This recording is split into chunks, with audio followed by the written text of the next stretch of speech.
함께 일어나셔서 하나님께 찬양 드리시겠습니다.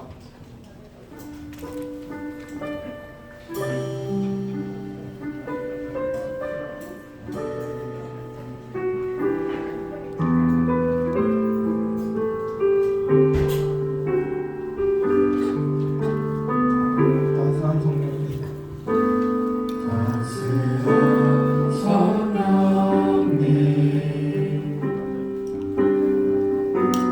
나를 원하네.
이렇게 예배 드리게 하시며 감사드립니다. 아직은 코로나로 인해 소수의 사람들만 예배 드리지만 곧 주님께서 은혜와 자비하심으로 코로나가 종식되길 원합니다. 이 세상의 모든 것들은 주님의 손길이 닿지 않는 것들이 없으시며 주님의 은혜로는 살아갈 수 없음을 고백합니다. 각자의 이기적인 욕심과 폭력이 없는 자비로운 세상이 되게 하시며 오늘도 이렇게 주일 예배 주님께 영광을 받을 수 있게 하시며 다시 한번 감사드립니다. 이 자리에 있지 않은 친구들도 따뜻한 손길로 어루어 만져주시고 빨리 코로나가 종식되어 이 자리에서 모두가 예배드릴 수 있게 해주세요. 예수님의 이름으로 기도드립니다. 아멘.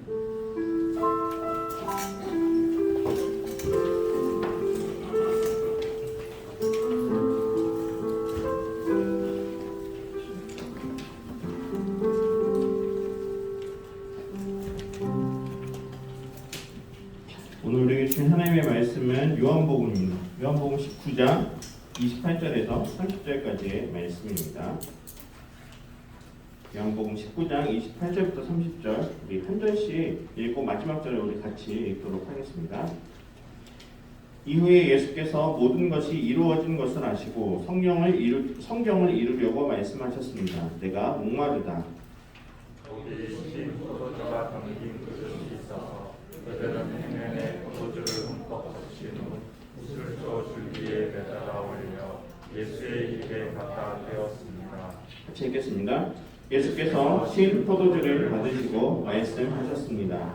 다 이루었다. 그리고 예수께서는 머리를 떨구시고 숨을 거두셨습니다. 아멘. 영상을 좀 먼저 하나 보고 그 다음에 설교를 좀 진행하도록 할게요.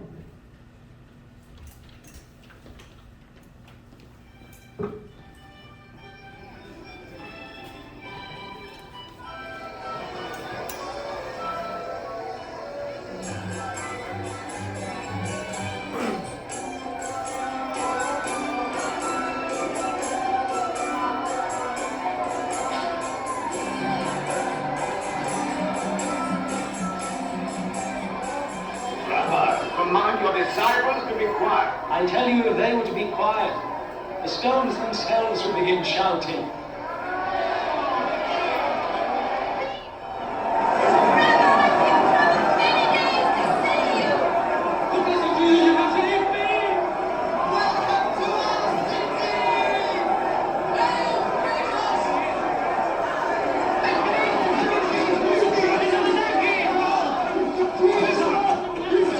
He raised Lazarus from the dead. Who is this Jesus of Nazareth? He's a prophet, a great prophet. A prophet? On a donkey?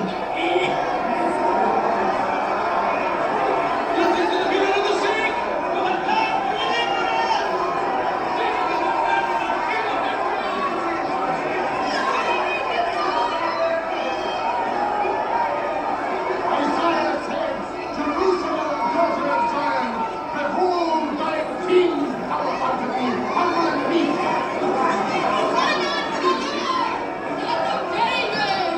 Must be the hope of Israel. You are our prophet and our savior.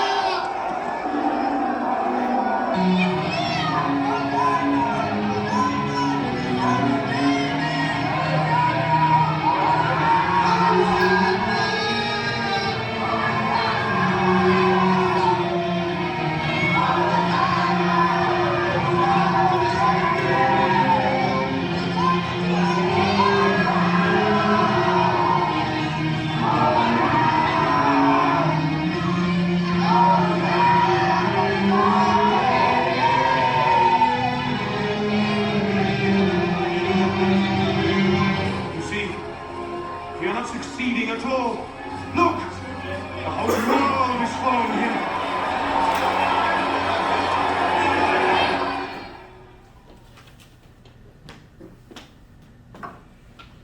뒤에 불을 좀 켜주시고요. 자, 여러분 오늘은 우리가 무슨 주일이라고 부르냐면 종려주일이라고 부릅니다. 들어보셨나요? 종려주일. 네. 우리가 다음 주는 부활주일이고요. 부활주일 바로 전주가 이제 종려주일인데 왜 종려주일이냐? 여러분들 지금 이 영상에서 보셔서 아시겠지만 이제 예수님이 이제 예루살렘 성에 입성하실 때 그때 예수님을 맞이하면서 막 흔들던 나뭇가지가 보이죠. 그 나뭇가지가 종려나무 가지입니다. 그래서 그거를 가지고 이제 예수님을 왕으로 이스라엘을 구원해 주실 메시아 구원자 왕으로 이제 여기면서 백성들이 막 흔들면서 그 예수님이 입성했기 때문에 우리는 그것을 기념해서 종려주일이라고 합니다. 자, 그런데 예수님이 언제 돌아가시느냐? 입성하신 지 일주일도 안 돼서 금요일날 돌아가시게 됩니다. 여러분 참 아이러니하죠? 지금 예수님께서 수많은 이스라엘 백성들, 예루살렘 성 안에 있던 사람들이 그렇게 환호하면서 예수님을 저렇게 왕처럼 모시면서 이렇게 입성을 했는데 불과 5일 후에 십자가에서 예수님이 고난을 받으시며 이제 죽임을 당하시게 되시죠. 그리고 물론 3일 만에 우리가 다시 아시는 것처럼 부활하셔서 우리가 다음 주일은 부활 주일로 우리는 지내게 됩니다. 그래서 오늘은 우리가 종려주일로서 보내면서 또 우리가 한 주간을 고난 주간으로 예수님이 십자가에서 고난 당하신 것을 가장 극적으로 이제 고난을 당하시는 그 최고의 클라이막스인 이 한 주간을 우리가 더욱더 기념하면서 이제 보내게 됩니다. 여기에서 보면 우리 영상에서 봐서 아시겠지만 어린 나귀를 타고 들어오시죠. 그리고 사람들은 그 옷을 벗기도 하고 또 그것을 길에다 깔죠. 겉옷을 벗어서 그 나귀를 타고 오시는 예수님을 맞이하죠. 그리고 그 종려나무 가지를 깔아서 호산나라고 외치면서 이제 그 예수님을 맞이하는데 여러분 이 호산나라는 뜻이 무슨 뜻인지 아세요? 호산나. 그거는 바로 우리를 구원하소서라는 뜻이에요. 여러분 이스라엘이 예루살렘 성 안에 있던 이스라엘 백성들이 예수님을 이렇게 맞이했던 이유는 무엇일까요? 하나님의 아들로서 예수님을 이해한 것이 아니라 지금 로마의 그 속국으로 살고 있는 이 이스라엘을 정치적으로 구원해줄 메시아로 이 예수님을 생각했기 때문에 이렇게 맞이했던 거예요. 여러분 그 이스라엘에서 가장 존경받는 그 구약의 인물 두 사람을 제가 몇 번 이야기했는데 그 두 사람이 누구라고 기억나세요? 첫 번째는 모세입니다. 모세. 두 번째는 다윗이에요. 이 두 사람이 이스라엘 지금까지도 역사상 가장 위대한 지도자 중에 한 사람으로 이렇게 지금도 존경을 받고 있죠. 근데 모세를 왜 존경하냐면은 그 당시 노예로 살고 있던 이스라엘 백성들을 애굽에서 이제 가나안 땅으로 인도해준 지도자이기 때문에 그래요. 그래서 이 이스라엘 백성들이 예수님을 바라보면서 그런 기대감이 있었어요. 저분은 죽은 사람도 살리고 또 놀라운 기적들을 막 일으키는 거 보면서 저 사람이면은 우리를 모세처럼 이 로마의 속국에서 구원해 주겠구나라는 기대감이 있었던 거죠. 그래서 막 호산나 외치는 그 이유가 우리를 구원하소서라고 외치는 이유가 우리가 지금 말하는 것처럼 우리가 영적인 어떤 구원을 이야기하는 것이 아니라 자신들이 로마로부터 압제를 당하고 있는 이 상황을 벗어나게 구원해달라고 외치는 거죠. 자, 그런데 이토록 기대했던 왕이 불과 5일 만에 어떻게 됐냐? 십자가에서 아주 안타깝게 이제 돌아가시게 되죠.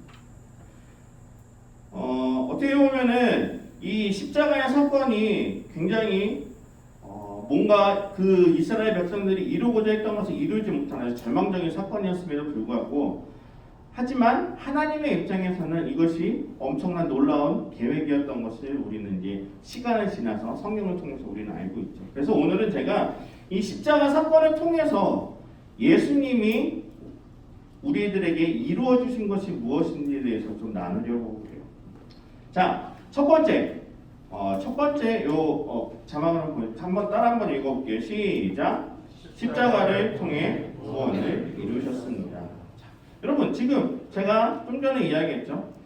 그 당시에 이스라엘 백성들이 예루살렘에 입성하는 예수님을 보면서 호산나, 우리를 구원하소서라고 하는 그 외침 속에는 거기에서 바라는 구원은 정치적인 구원이었죠.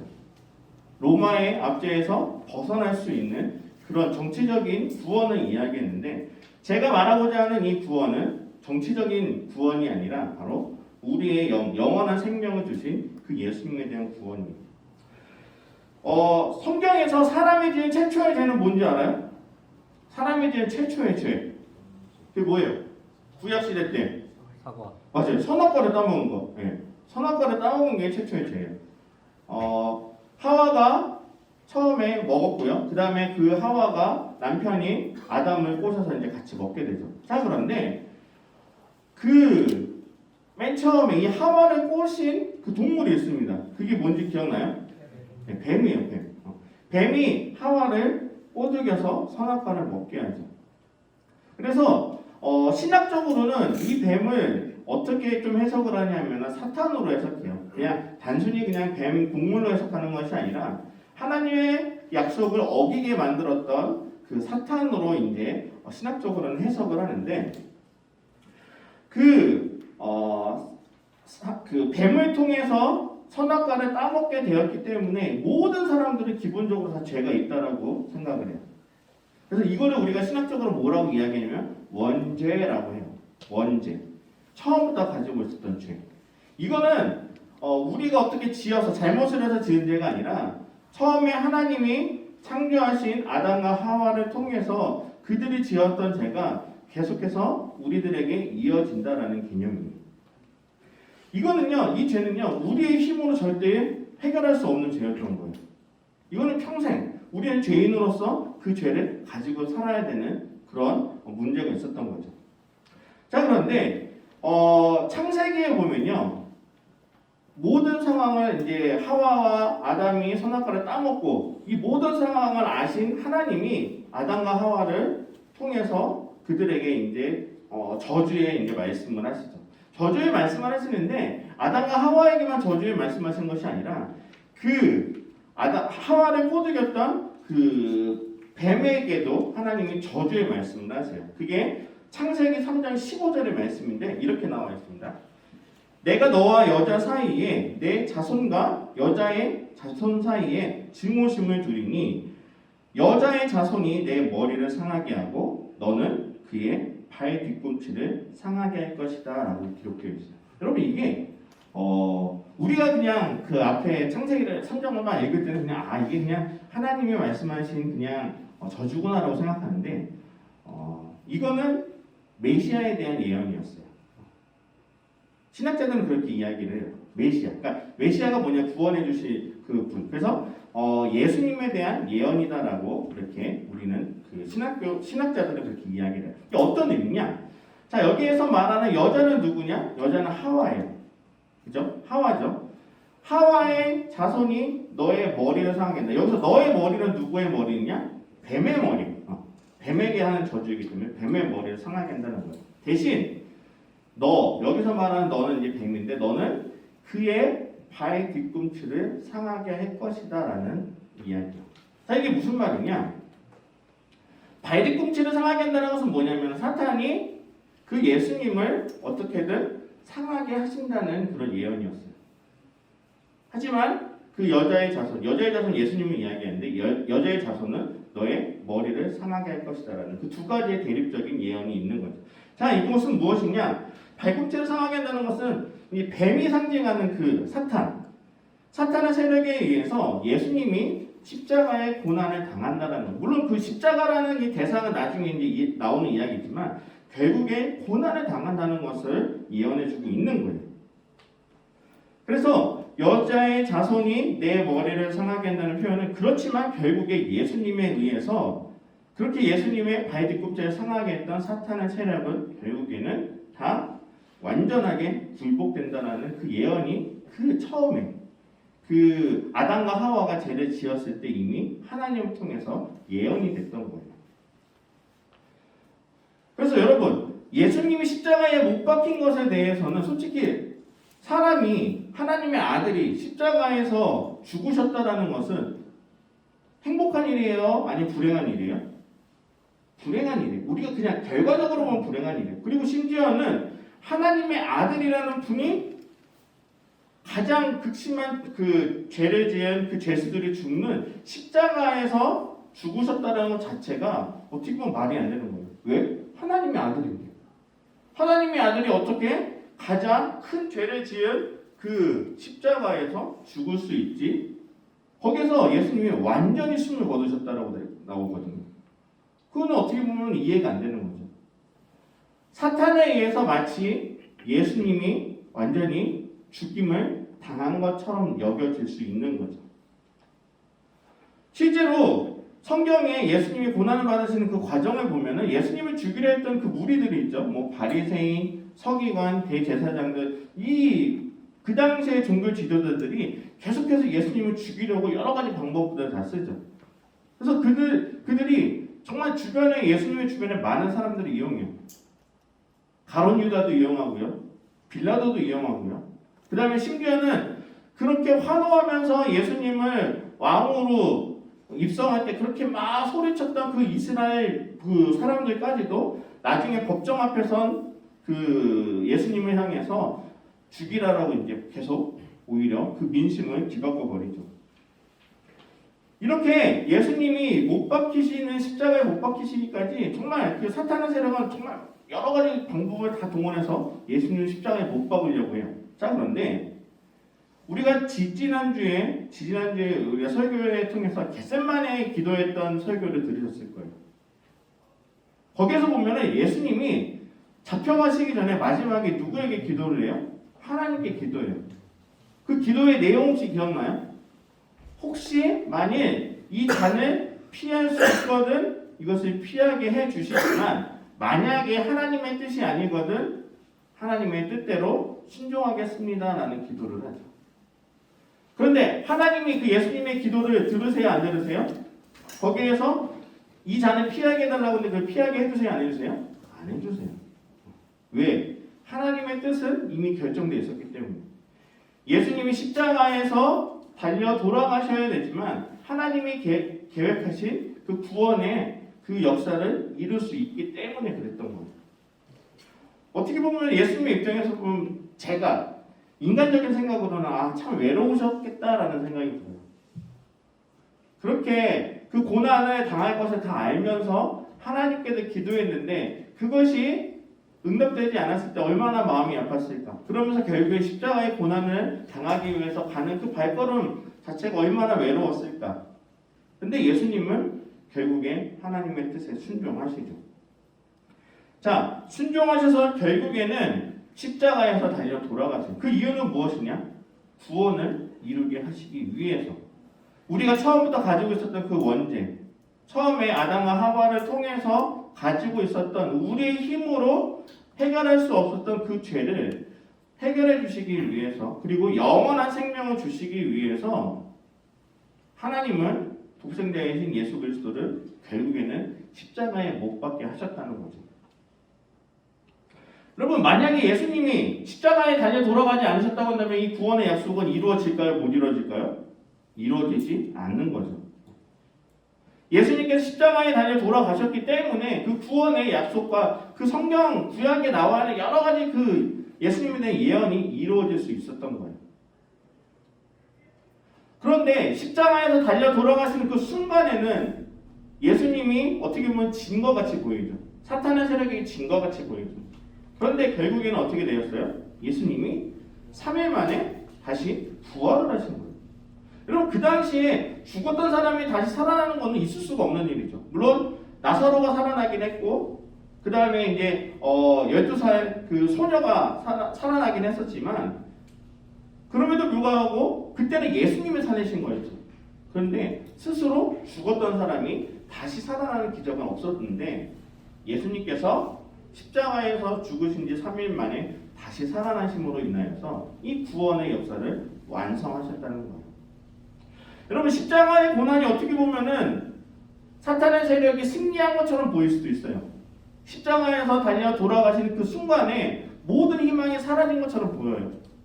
그런데 어떻게 됐어요? 3일 후에 하나님이 계획하신 대로 예수님의 부활하심으로 우리 모든 사람을 향한 구원의 그 역사를 이루셨다라는 것을 우리는 기억하셔야 돼요. 그래서 예수님이 십자가를 통해서 이 십자가의 사건을 통해서 이루신 첫 번째 그 이유는 뭐냐? 바로 우리를 구원하게 하시려는 하나님의 뜻을 이루셨다라는 거예요. 자, 오늘 본문에 보면은 예수님이 십자가 상에서 하셨던 십자가에 매달렸었을 때 하셨던 7개의 말이 있어요. 그걸 우리는 가상치던이라고 그래요. 십자가 상에서 하신 7개의 말씀에서 가상치던. 가상치던의 제일 마지막 말씀이 오늘 본문이에요. 그 본문은 뭐냐? 다 이루었다라고 말씀하시고 숨을 거두세요. 무엇을 이루셨느냐? 바로 그것은 하나님이 계획하신 그 뜻을 모든 것을 다 이루었다라는 거예요. 그 당시의 제자들은 그 당시에 예수님이 십자가에 달려 돌아가실 때 이 음성을 들었던 모든 사람들은 그 뜻을 이해하지 못했어요. 하지만 나중에 시간이 지나고 나서 예수님이 부활하고 나신 이후에 예수님이 말씀하신 다 이루었다. 이것이 무엇인지 그 의미를 그나마 조금씩 제자들이 깨닫기 시작했다는 거예요. 여러분 십자가를 통해서 예수님은 구원을 이루셨습니다. 이것이 첫 번째 가장 중요한 이유이자 진리인 거예요. 자, 두 번째는 십자가를 통해서 예수님이 이루신 것 두 번째는 한번 따라해 볼게요. 시작. 십자가를 통해 율법을 완전하게 하셨습니다. 여러분 예수님의 시대 때 예수님이 막 이제 제자들을 통해서 막 이야기를 하시죠. 예수님은 율법을 좋게 보셨어요? 나쁘게 보셨어요? 한번 손 들어보자. 율법을 좋게 보셨다. 한번 손 들어보자. 좋게 보셨다. 율법을. 자, 딱 한 분, 두 분 계세요. 자, 율법을 나쁘게 보셨다. 율법은 나쁜 것이다라고 예수님은 말씀하셨다. 괜찮아요. 뭐 정답은 뭐 괜찮아요. 지수가 들었다가 눈치 보고 내려. 괜찮아요. 나쁘게 보셨다? 네. 자, 나쁘게 보셨다가 좀 더 많은 것 같아요. 자, 여러분 예수님은요 율법을 좋다 나쁘다라고 이야기하신 것이 아니었어요. 율법은 반드시 필요한 것으로 말씀하셨어요. 그래서 그 이스라엘 사람들에게 이스라엘 유대인들에게 율법이라는 것은 엄청난 거예요. 그 사람들에게는 이 율법은 반드시 지켜야 되는 거예요. 율법은 왜냐? 하나님이 주신 약속이기 때문에 그래요. 그것을 못 지키면요 유대인으로서의 정체성이 없어지는 거예요. 유대인이 아닌 거예요. 그래서 바리새인들이 그렇게 율법을 강조했던 이유는 무엇이냐? 하나님이 모세를 통해서 이스라엘 백성들에게 주신 선물이자 하나님의 말씀이었기 때문에 그것은 반드시 지켜야 됐던 거예요. 근데 문제는 뭐냐? 이 이스라엘 사람들이 이 율법을 자꾸 하나님이 처음에 율법을 주셨던 그 의미대로 지키는 것이 아니라 말 그대로 문자 그대로 그 의미를 가지고 지키는 거예요. 하나님이 처음에 율법을 주셨을 때 그 마음은 그 정신을 잊어버린 채 그냥 율법을 문자 그대로만 지키기 때문에 예수님께서는 그것이 잘못됐다라는 걸 말씀하시기 위해서 오셨던 거예요. 자, 그런데 문제는 뭐냐? 여러 가지 구약의 예언들이 있어요. 예언들이 있는데 그 예언대로 만약에 예수님의 이 십자가의 사건이 이루어지지 않는다고 한다면 그것은 거짓이 되는 거예요. 그래서 예수님은요 이 율법의 그 가르침 또 구약에 있는 예언을 그대로 지키시면서 결국에는 십자가에서 다니시게 되죠. 자, 율법에서는요 여러 가지 죄를 지으면 어떻게 된다는 것이 이렇게 기록되어 있어요. 한번 PPT를 보이죠. 자, 로마서에 보면 죄의 짝은 뭐라고 되어 있어요? 사망이다. 그러니까 율법을 통해서 뭘 알 수 있느냐? 너가 이것이 죄를 짓고 있다 안 짓고 있다를 구분해 줄 수 있는 게 율법이라는 거예요. 그래서 죄의 짝은 사망이고 또 피 흘림이 없이는 용서함을 받을 수 없다. 이것이 무슨 의미냐면 여러분 제사를 지내죠. 우리가 죄를 지으면 제사를 지내요. 구약 시대에는 제사를 지낼 때 반드시 필요한 게 있어요. 그냥 빈손으로 나오지 않아요. 반드시 죄를 지은 사람들을 가지고 오는 게 있어요. 그게 뭘까? 재물이에요. 재물을 가져오지 않고서는 그냥 나올 수 없어요. 그래서 재물을 가지고 와서 그 재물을 죽이고 그 피를 가지고 하나님께 용서를 구하는 게 제사죠. 자, 피 흘림이 없이는 용서가 없다. 이것이 어떻게 보면 율법에 가지고 있는 말씀이에요. 근데 예수님은 이것을 어떻게 말씀하시느냐? 마태복음 5장 17절에 이렇게 말씀하세요. 내가 율법이나 예언자들의 말씀을 없애려 왔다고 생각하지 말라. 없애려 온 것이 아니라 오히려 이것을 어떻게 하겠다? 완전하게 하러 온 것이다라고 말씀하고 계세요. 자, 이것을 로마서 8장 3절에서 사도 바울은 또 이렇게 이야기하고 있어요. 그 예수님이 율법을 완성하러 오신 것에 대해서 사도 바울의 이제 견해요. 율법이 육신으로 인해 연약해져서 할 수 없던 그 일을 하나님께서 하셨습니다. 이것이 무슨 말이냐? 율법이 계속해서 사람들로 인하여서 그 율법의 정신들이 자꾸 처음에 하나님이 주셨던 그 정신들이 자꾸 바뀌는 거예요. 나쁜 쪽으로 잘못 해석되어지는 거죠. 자, 그런데 그 일을 사람의 힘으로는 바꿀 수 없었는데 결국에 하나님이 그걸 바꾸셨는데 어떻게 하셨느냐? 곧 하나님께서 죄를 속량해 주시려고 자기 아들을 죄에 있는 육신의 모습으로 보내셔서 육신 안에서 죄를 심판하셨습니다. 이게 무슨 말이냐? 하나님께서 그 잘못된 율법의 정신들을 다시 바꾸기 위해서 독생자이신 예수님을 보내셔서 인간의 모습으로 보내셔서 결국에 십자가에 달려 돌아가심으로 죄를 심판하셨다는 거. 자, 4절입니다. 4절. 이는 육신을 따라 살지 않고 성령을 따라 사는 우리에게 율법의 요구가 이루어지게 하시려는 것입니다. 결국 십자가에서 예수님이 달려 돌아가심으로 인한 죄를 심판하였고 잘못된 그렇게 잘못 해석되어서 지켜졌던 그 율법을 더욱더 완전하신 하나님의 말씀으로 이루게 하시기 위하여서 예수님께서 십자가에 달려 돌아가셨다는 것을 사도 바울은 로마서에서 이렇게 이야기하고 있는 거예요. 예수님이 이와 같이 사람의 모습으로 이 땅, 또 우리에게 오신 그 이유는 바로 율법이 잘못된 그 율법을 바로잡으시면서 그 율법을 오히려 하나님의 거룩한 말씀으로 완성하게 하시기 위해서 이 땅에 오셨다는 거죠. 그래서 예수님이요 십자가에서 여러 가지 고난을 당하셨죠.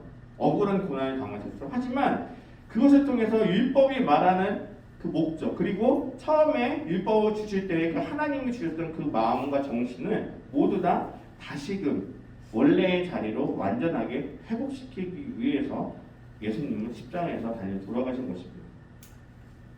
예수님께서 오늘 본문에서 다 이루었다라고 선포하시는 것은 어떻게 보면은 우리는 그전에는 율법을 하는 정죄예요. 율법을 통해서 예를 들어서 주일날 예배를 못 드리면 어떻게 되는 거예요? 죄인 되는 거예요. 여러분 구약시대에 따지면 우리가 이렇게 예배에 못 나와서 예배 드리는 것은 큰 죄예요. 온라인? 이거는 말도 안 되는 거예요.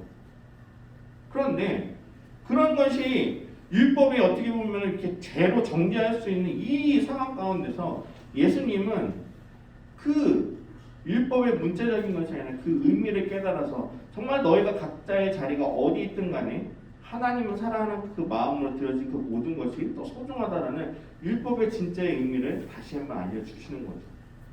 그래서 율법에 가지고 있는 그 정죄, 남을 정죄하는 것으로부터 우리는 조금 더 자유로워질 수 있었던 거예요. 누구 때문에? 예수님이 십자가에서 달려 돌아가신 것 때문입니다. 그래서 그전에는 많은 사람들이 바리새인들이 그랬죠. 율법을 지키지 않으면 우리는 구원받을 수 없다라고. 바리새인들이 계속 강조했던 그거예요. 율법을 지켜라. 너희 제자들은 왜 율법을 안 지키느냐? 왜 안식일에 지나가면서 안식일 아무것도 하지 말라고 하는데 왜 밀이삭을 먹으면서 그렇게 하느냐?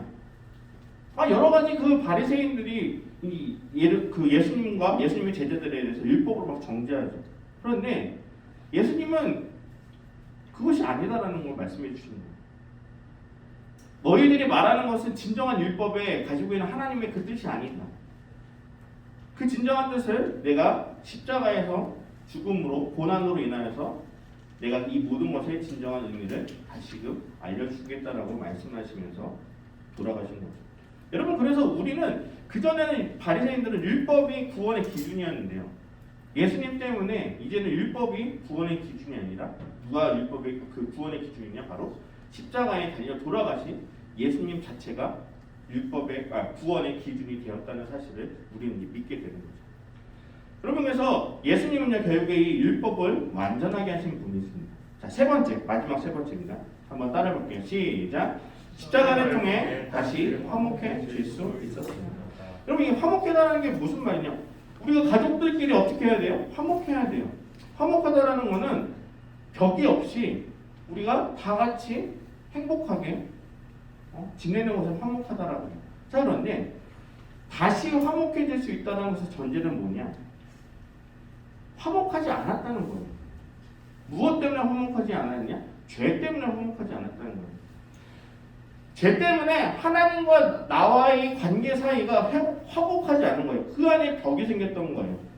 여러분, 죄라는 건 어떤 거냐? 죄는요, 죄를 지음으로 인하여서 점점 어떻게 되냐? 하나님과 멀어지게 되는 거예요.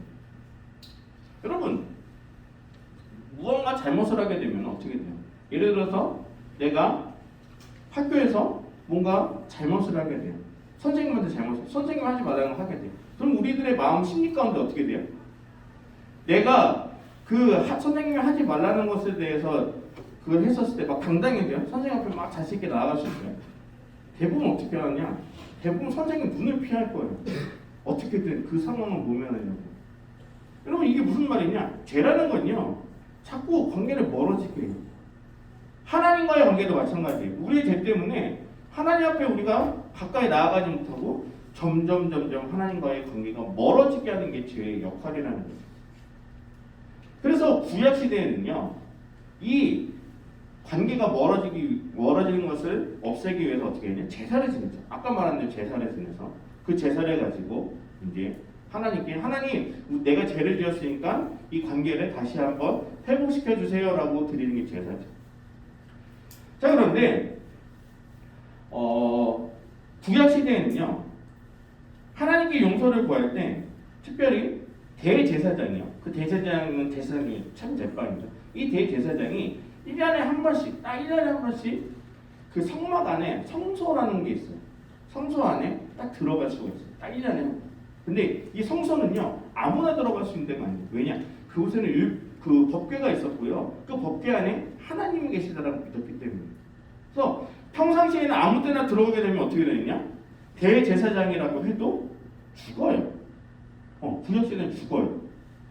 그래서 이 지성소 안에, 성막 안에 있는 지성소 안에는 아무나 들어갈 수도 없고 딱 1년에 한 번 대제사장만 들어갈 수 있는데, 요 들어가는 이 입구에 막혀있는 요 막이 하나 있어요. 그것을 뭐라고 하냐면 휘막이라고 해요. 휘막이라고 해요. 자, 그런데 이게 결국에는 어떤 휘장이 의미하는 건 무엇이냐? 우리가 하나님께 가까이 나아가지 못하게 하는 가림막이었던 거예요. 자, 근데 예수님이 십자가에서 죽으셨을 때 어떻게 되냐? 그 성전, 예루살렘 성전에 걸려있던 휘장이 위에서부터 아래로 쫙 찢어졌다라고 되어 있어요. 그래서 무엇을 의미하느냐? 하나님께 나아가지 못했던, 죄로 인해서 가까이 나아가지 못했던 우리들이 예수님이 십자가에서 죽으심으로 인하여서 우리가 지금처럼 이렇게 기도를 통해서, 예배를 통해서 하나님께 나아갈 수 있게 만드셨다는 거예요. 여러분, 여러분들이 예전에 구약시대에 태어났으면 여러분들이 이렇게 예배 드릴 수 있을까요? 없을까요? 못 드려요. 여러분들이 죄인인데 어떻게 예배를 드려요? 하나님 앞에 어떻게 나와요? 그 당시에 레위인이나 제사장을 통해서만 제물을 가지고 와서 제사장을 통해서만 갈 수 있었어요. 절대 여러분들이 와서 예배 이렇게 드릴 수가 없었던 거예요. 그런데 이것이 왜 바뀌었느냐? 예수님이 십자가에서 죽으심으로 바뀐 게 된 거예요. 여러분, 에베소서 2장 14절에 이렇게 나와 있어요. 2장 14절, 에베소서 2장 14절 한번 보여주세요. 네, 2장 14절. 네. 그리스도는 우리의 화평이시니 자기의 육체로 둘을 하나로 만드신 분이십니다. 그리고 그분은 중간에 막힌 담, 곧 원수된 것을 털어내셨고, 16절 계속 읽어줄게요. 16절 그 다음 거예요. 십자가를 통해 이 둘을 한 몸으로 하나님과 화목하게 하셔서 자기 안에서 원수된 것을 없애버리시기 위한 것입니다. 이건 무슨 말이냐? 예수님이 십자가에 달려 돌아가심으로 인하여서 하나님과 우리 사이를 막고 있던 그 죄의 벽이 무너지게 됐다는 거예요. 그래서 지금처럼 우리가 이렇게 나와서 예배를 드릴 수도 있고, 우리가 기도를 통해서도 하나님께 가까이 나아갈 수 있게 되었다는 거예요. 결국에 예수님께서 스스로 십자가에서 죽으심으로 제물이 되신 거죠. 이해되시죠? 그 피 흘림으로. 그래서 여러분, 결국에 사도 바울이 또 뭐라고 했냐면은 갈라디아서 4장 6절에 보면 이렇게 돼 있어요. 여러분은 아들들이므로 하나님께서 자기 아들의 영을 우리 마음속에 보내셔서 뭐라고 부르게 하셨다? 아바, 아버지. 여러분, 그전에는요, 우리가 하나님을 아버지라고 부를 수가 없는 존재였어요. 왜냐? 우리는 죄인이었기 때문에. 근데 예수님 때문에 이제는 그 죄의 벽이 사라지고 이제는 우리가 하나님을 아버지라고 부를 수 있는 그런 축복을 받게 됐다는 거예요. 여러분, 예수님이 십자가에서 당하신 고난은 어떻게 보면 굉장히 슬픔이었죠. 하지만 그 고난 때문에 우리는 이와 같이 세 가지 우리는 그 예수님이 십자가의 사건을 이루신 것. 첫 번째는 뭐냐? 죄에서 구원을 받을 수 있다는 것이고, 두 번째는 율법의 정죄함으로부터 우리는 자유로워질 수 있었다는 것이고, 세 번째는 예수님이 십자가에 달려 돌아가심으로 인하여서 우리가 하나님과 다시금 화목하게 될 수 있었다는 것을 여러분 꼭 아셔야 돼요. 십자가의 사건은 어떻게 보면 굉장히 슬프고 불행한 일이에요. 그런데 예수님이 그냥 죽으심으로만 끝났으면 그거는 새드 엔딩이죠. 그런데 부활하셨기 때문에 결국에는 이 모든 것이 해피 엔딩으로 우리는 끝날 수 있는 거예요. 여러분, 이번 주는 우리가 고난 주간으로 보내요. 어떻게 보면 예수님께서 십자가에 달려 돌아가셨기 때문에 우리의 힘으로 할 수 없는 그 많은 것들을 이루어 주셨어요. 그런데 이것은 우리가 직접 느끼기가 어려운 일이죠. 우리가 잘못한 것이 아니라고 느낄 수 있기 때문에. 하지만 여러분, 이번 한 주간 우리가 고난 주간을 보내면서 그 어느 때보다도 더 예수님이 우리에게 보여주셨던 그 사랑과 은혜를 다시 한번 좀 더 느끼시고 더 간절히 기도하는 한 주가 되었으면 좋겠어요. 여러분, 예수님이 아니라고 한다면은 우리는 이 모든 것을 누릴 수가 없었어요. 예수님께서 십자가에서 마지막에 하셨던 그 말씀, 다 이루셨다. 그것은 누구를 향해서 하신 말씀이냐? 예수님이 하나님께 하셨던 말씀일 수도 있지만 우리를 향하여서도 하신 말씀입니다. 우리가 죄 때문에 하나님께 나아가지 못했던 여러 가지 그 안타까운 모습을 보면서 다 이루었기 때문에 이제는 너희가 하나님의 자녀로서 다시금 살 수 있을 것이다. 그것이 우리에게 주신 선물이라는 거죠. 이번 한 주 여러분들 십자가의 사건을 생각하면서 더 예수님을 사모하며 우리가 기도하며 나아갔으면 좋겠어요. 우리가 이번 주에 교회에서는 고난주간 특별 새벽 기도회를 드려요. 여러분들이 거기에 참여하기는 어려울 텐데 또 이번 한 주만이라도 여러분들이 새벽에 좀 힘들 수 있겠지만 새벽을 깨우면서 함께 기도함으로 하루를 시작했으면 좋겠어요. 우리가 이번에는 저희가 막 작년에는 막 참여하는 뭐 상품 주고 막 이랬는데 그렇게 하지 않을게요. 여러분들의 마음 가운데 정말로 그런 기쁨이 있고 또 하나님에 대한 그 사랑과 은혜를 가지고 정말 자원하는 마음으로 여러분들이 이번 한 주만을 그렇게 새벽에 여러분들 깨우면서 한번 하루를 시작해보는 것도 참 좋을 것 같아요. 또 우리가 그런 마음 가지고 이번 한 주간을 고난 주간이지만 기쁨으로 여러분들이 그것을 하나님을 생각하며 또 찬양하며 우리가 나아가기를 간절히 바랍니다. 우리가 좀 기도하면서 나아가도록 할게요. 기도하며 나아갈 텐데요. 싱어들은 마이크를 좀 잡아주시고요. 네. 여러분들 예수님께서 우리를 통해서 주신 그 많은 선물들이 있습니다. 그런데 이거는 우리의 힘으로 세상적으로 할 수 있는 그 어떤 선물이 아니에요. 오로지 예수님을 통해서만 누릴 수 있는 선물입니다. 우리가 그것을 기억하면서 우선 감사한 마음을 먼저 예수님께 고백했으면 좋겠어요. 예수님이 십자가에 달려 돌아가심으로 인하여서 우리들에게 이 귀한 구원의 선물을 주시며 감사합니다. 그리고 그 십자가의 고난을 당하시기까지 아픔 가운데, 고통 가운데 그 눈물을 흘리시며 그 고통을 다 감내하셨던 그 예수님의 그 마음을 우리가 기억하며 우리가 더욱더 예수님의 말씀대로 살아가겠습니다라는 그런 여러분들의 마음의 다짐과 고백이 그것을 하나님께 올려드리면서 기도함으로 우리가 나아가도록 하겠습니다. 우리 다 같이 한 목소리로 같이 기도하도록 하겠습니다. 기도하시겠습니다. 하나님 하신 아버지 하나님 감사합니다. 예수님께서 함께 해주셔서 우리에게 주신 그 하나님의 마음을 우리가 기억하면서 그 마음을 우리가 크게 해주셔야 되고 하나님 우리에게 주신 그 하나님의 마음을 하나님 깨닫고 우리 십자가에 달려 돌아가시는 그 예수님의 마음을 우리를 구원하시기 위해서 나무 죄가 없으시되 예수님께서 그것을 풀려주셔야 되고 또 재미도 없어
통하여서 십자가에 달려 돌아가신 그 고난이 우리들에게는 어떻게 보면은 먼 일 같고 우리가 전혀 상관이 없는 일 같지만 그것을 통하여서 우리들에게 영원한 구원의 생명을 주시고 우리가 율법으로부터 더욱더 자유함을 얻을 수 있도록 해주시고 또 우리가 멀어졌던 하나님과의 관계가 다시금 화목할 수 있게 회복되게 하시면 감사합니다.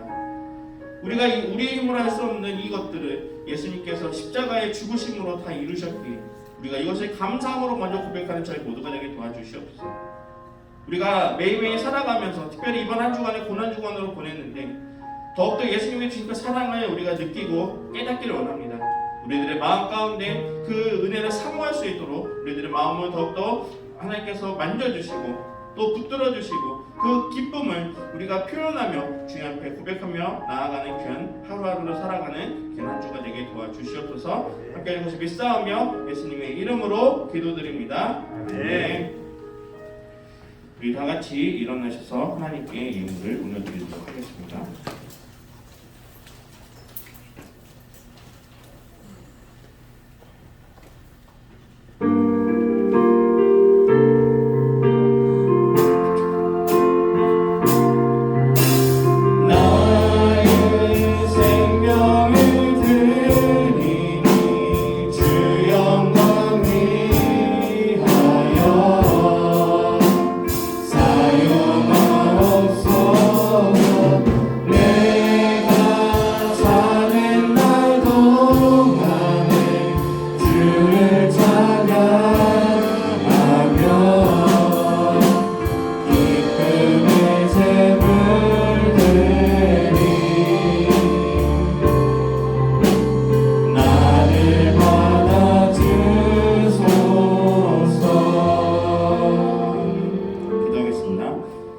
감사합니다. 특별히 사순절을 보내면서 우리가 그동안 잊었던 예수님의 사랑을 다시 한번 기억하기 원합니다. 특별히 이번 한 주간은 우리가 고난주간으로 보냅니다. 그 어느 때보다도 이 고난주간을 통하여서 십자가에서 고통당하셨던 그 예수님에 대한 아픔과 그 사랑을 우리가 다시 한번 기억하며 이 한 주간 주님이 기뻐하시는 한 주로 살아갈 수 있는 저희 모두가 되게 도와주시옵소서. 하나님 감사한 마음을 가지고 빈손으로 나오지 않고 이 헌금을 하나님께 올려드립니다. 하나님 이 헌금을 기뻐 받아주시고 또 이곳이 쓰이는 곳곳마다 예수님의 그 크신 사랑이 널리 전하여 줄 수 있도록 도와주시옵소서. 함께 이것을 믿사오며 예수님의 이름으로 기도드립니다. 아멘. 다 함께 파송의 찬양 함께 부르도록 하겠습니다.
이제는 우리 주 예수 그리스도의 은혜와 하나님의 크신 사랑과 성령의 교통하심이 십자가에 달려 돌아가신 예수 그리스도의 그 사랑과 또 고난을 기억하며 우리에게 주신 그 귀한 선물, 그 은혜를 잊지 않으며 이 귀한 한 주간 동안 오히려 주님을 향하여서 더욱더 간절히 기도하며 말씀대로 살아가기를 다짐하는 이 자리에 모여서 예배드리는 모든 고등부의 학생들과 선생님들과 또 영상으로 참여하는 모든 학생들 위해 이제부터 영원토록 함께 계시기를 간절히 축원하옵나이다. 아멘.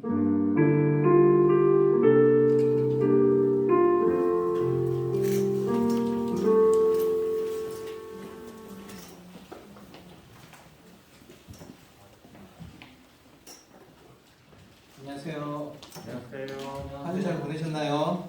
네. 저희 이번 주 광고는 이제 4가지가 있는데요. 지금 오늘부터 자리에 오면 이렇게 자리에만 스티커가 붙어 있었을 거예요. 그래서 지금 그 선생님 봤을 때 이 좌측편부터 노란색 스티커가 1학년, 파란색 스티커가 2학년, 빨간색 스티커가 3학년. 그래서 이번 주부터 이렇게 하는데 다음 주에도 꼭 그 스티커가 붙어 있는 자리에 가급적이면 학년들이 모여 앉아주시고, 좀 일찍 오는 친구들은 앞쪽부터 좀 이렇게 앉으면 좀 늦게 오는 친구들이 부담 없이 좀 들어올 수 있을 것 같습니다. 그리고 3월 생일자 오늘 명단 여기 알리지 않았는데요. 3월 생일 맞은 친구들 축하드리고, 그리고 아마 각 반에서 선생님들께서 그 편의점 교환권을 이렇게 모바일로 아마 보내드릴 겁니다.